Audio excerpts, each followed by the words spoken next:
السلام علیکم پیارے دوستو، آج میں آپ کو بہت ہی مزے کی اور بہت ہی دلچسپ کہانی سناؤں گا۔ کہانی کا نام ہے بہتر راستہ۔ بلڈنگ کے کنارے ایک اندھا لڑکا کافی دیر سے خاموش بیٹھا تھا۔ اس کے پیروں میں ایک کشکول تھا اور ایک چارٹ اس کے سامنے رکھا تھا جس پر لکھا تھا، میں اندھا ہوں، میری مدد کریں۔ کافی وقت بلکہ آدھا دن گزرنے کے بعد بھی اس کے کشکول میں چند ہی سکے تھے۔ دفتن ایک آدمی اس کے پاس سے گزرا۔ اس نے اپنی جیب میں سے چند سکے نکال کر اس کے کشکول میں ڈالے اور آگے بڑھ گیا، لیکن چند قدم آگے جانے کے بعد وہ کسی خیال کے تحت پلٹا۔ واپس لڑکے کے پاس آیا، اس کے سامنے پڑا ہوا چارٹ اٹھایا، چارٹ کی الٹی سمت چند جملے تحریر کیے، اس چارٹ کو لڑکے کے سامنے رکھا اور اسے سلام کہتا ہوا اپنی منزل کی طرف روانہ ہو گیا۔ چند لمحوں کے بعد لڑکے نے محسوس کیا کہ اس کے کشکول میں سکوں کے گرنے کی رفتار تیز تر ہو گئی ہے۔ اندھے لڑکے کو اس بات پر حیرت ہو رہی تھی کہ اچانک لوگوں کو کیا ہو گیا کہ اسے زیادہ سے زیادہ پیسے دینے لگے۔ حتیٰ کہ شام ہو گئی، وہ اجنبی اس کے پاس حالات کا جائزہ لینے آن پہنچا۔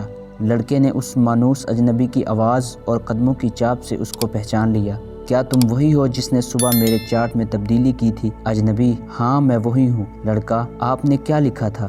اجنبی: کیوں، کیا ہوا؟ لڑکا: آپ کے جانے کے بعد کشکول میں سکوں کے گرنے کی رفتار یکدم تیز ہو گئی تھی۔ اجنبی: واقعی؟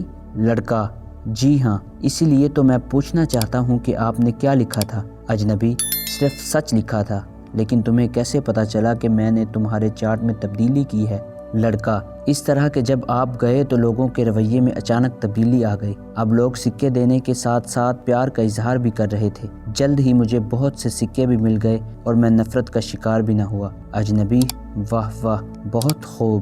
لڑکا: لیکن آپ بتائیں تو صحیح، کیا لکھا تھا آپ نے؟ اجنبی: میں نے وہی لکھا تھا جو تمہارے لکھنے کا مطلب تھا، لیکن میں نے انداز مختلف اختیار کیا۔ میں نے لکھا تھا، آج کا دن خوبصورت ہے، مگر افسوس میں یہ خوبصورت دن نہیں دیکھ سکتا۔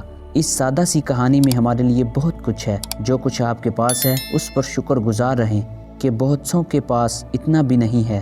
جہاں کہیں بھی جس قدر بھی ممکن ہو مدد کریں۔ ہمیشہ تخلیقی انداز میں سوچیں، نئے انداز کو عملی جامہ پہنائیں۔ مختلف اور بہتر انداز میں سوچنے سے ہمیشہ بہتر راستے مل جاتے ہیں۔ There is always a better way۔ تو دوستو، اگر آپ کو یہ ویڈیو اچھی لگی تو لائک کرنا اور اس ویڈیو کو اپنے دوستوں کے ساتھ شیئر کرنا مت بھولیے۔